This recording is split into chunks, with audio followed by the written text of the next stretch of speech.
మరోమారు పర్యటన దయచేసి ఈ కార్యక్రమాన్ని ఎజెండా ప్రకారంగా కార్యక్రమం అంతా కొనసాగనున్న కార్యక్రమానికి విచ్చేసిన జిల్లా అధికారులకి ప్రముఖులకి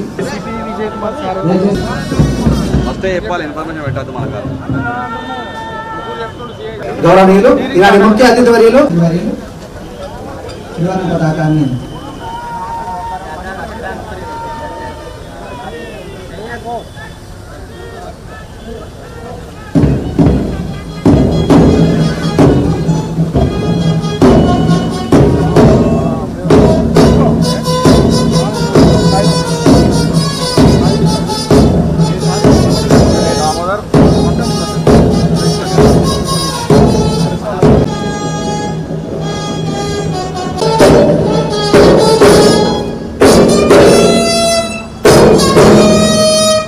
రాష్ట్ర ప్రభుత్వం సరికొత్త ప్రణాళికలను రూపొందిస్తూ ఉంది.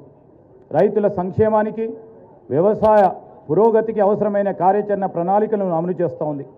రైతు భరోసా, రైతు రుణమాఫీ పథకం అమలుతో పాటు వ్యవసాయ కమిషన్ ఏర్పాటు దిశగా ప్రయత్నాలు ప్రారంభించింది. దేశంలో ఎన్నడూ జరగని రీతిలో ఇచ్చిన హామీ మేరకు 2 లక్షల రూపాయల వరకు రైతుల రుణమాఫీ చేసి రాష్ట్ర ప్రభుత్వం చరిత్ర సృష్టించింది. 2 లక్షల రూపాయల వరకు ఏకకాలంలో రుణమాఫీ చేయడంతో రాష్ట్రంలోని రైతాంగం నేడు పండుగ జరుపుకుంటుంది.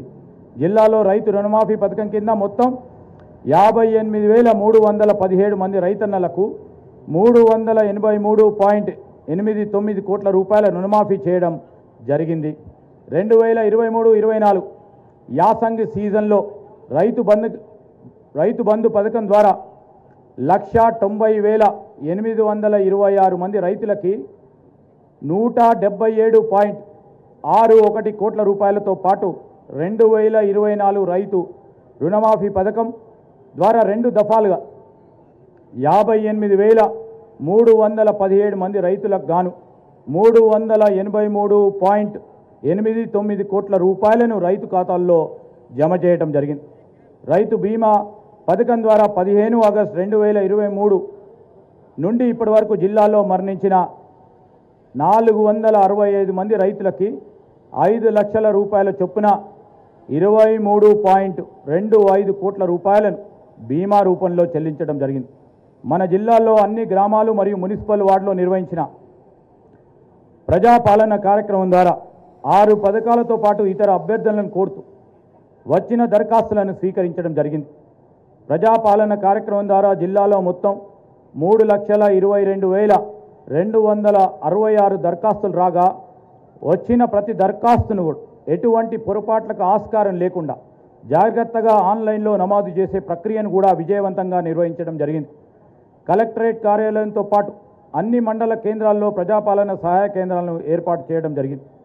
పౌర సరఫరాల శాఖ ద్వారా ఈ యాసంగి సీజన్లో జిల్లా వ్యాప్తంగా 321 ధాన్యం కొనుగోలు కేంద్రాల ద్వారా 2,68,050 మెట్రిక్ టన్నుల వరి ధాన్యాన్ని 52,572 మంది రైతుల నుండి కొనుగోలు చేయడం జరిగింది. ఇందుకు గాను 590 కోట్ల రూపాయలు రైతులకు ఆన్లైన్ ద్వారా చెల్లించడం జరిగింది. 2023-24 వానాకాలం మరియు యాసంగి సీజన్ గాను 1,70,000 ఆరోగ్యశ్రీ పథకాన్ని మరింత పకడ్బందీగా అమలు చేయడంతో పాటు ఈ పథకం కింద పేదలకు కార్పొరేట్ వైద్యాన్ని అందించాలనే లక్ష్యంతో రాజీవ్ ఆరోగ్యశ్రీ వైద్య పరిమితిని 5 లక్షల రూపాయల నుంచి 10 లక్షల రూపాయల వరకు పెంచి అమలు చేస్తూ ఉన్నాం. ఈ పథకం వల్ల కరీంనగర్ జిల్లాలో 12,969 మంది పేదలు చికిత్స పొందగలిగారు.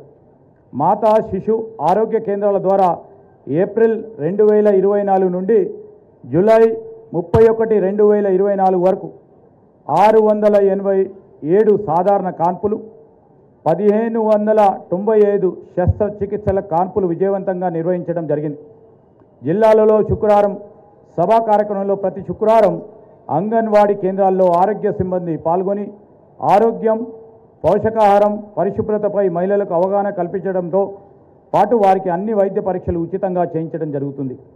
నాణ్యమైన విద్య, వైద్య పరీక్షలు, శానిటేషన్, అడ్మినిస్ట్రేషన్, ఇన్ఫెక్షన్ కంట్రోల్లో 95% పాయింట్లు సాధించి జాతీయ స్థాయిలో 3వ స్థానానికి హుజురాబాద్ ఏరియా ఆసుపత్రి ఎంపిక కావడం పట్ల జిల్లా యంత్రాంగం అభినందిస్తున్నాను. నిరుపేదలు ప్రతి ఒక్కరికి సొంత ఇంటి కల నిజం చేయాలని రాష్ట్ర ప్రభుత్వం భావిస్తూ ఉంది. ఈ లక్ష్యాన్ని సాధించే క్రమంలో ఇందిరమ్మ ఇళ్ల పథకం రాష్ట్ర ప్రభుత్వం అమలు పరుస్తూ ఉంది. ఈ పథకం కింద ఒక్క సంవత్సరంలోనే 4,50,000 గృహాలు నిర్మించ తలబెట్టాం. ఈ పథకం కింద ప్రతి నియోజకవర్గంలో 3,500 గృహాలు నిర్మించడం జరుగుతుంది. నానాటికి పెరుగుతూ ఉన్న ధరల ప్రభావం పేద ప్రజలపై పడరాదన్న సంకల్పంతో మహాలక్ష్మి పథకం కింద కేవలం 500 రూపాయలకే వంట గ్యాస్ సరఫరా చేసే కార్యక్రమాన్ని కూడా రాష్ట్ర ప్రభుత్వం అమలు చేస్తుంది. ఈ పథకం కింద జిల్లాలో ఇప్పటివరకు 1,47,084 మంది వినియోగదారులకు 2,79,243 గ్యాస్ సిలిండర్లు పంపిణీ చేయడం జరిగింది. దీనికి గాను ప్రభుత్వం 864.22 లక్షల రూపాయల సబ్సిడీని అందించడం జరిగింది. గృహజ్యోతి కార్యక్రమం కింద 200 యూనిట్ల లోపల విద్యుత్ వినియోగదారులకు ప్రభుత్వం ఉచితంగా విద్యుత్ సరఫరా చేస్తుంది. కరీంనగర్ జిల్లాలో ఇప్పటివరకు 1,39,329 జీరో బిల్లులను జారీ చేయడం జరిగింది.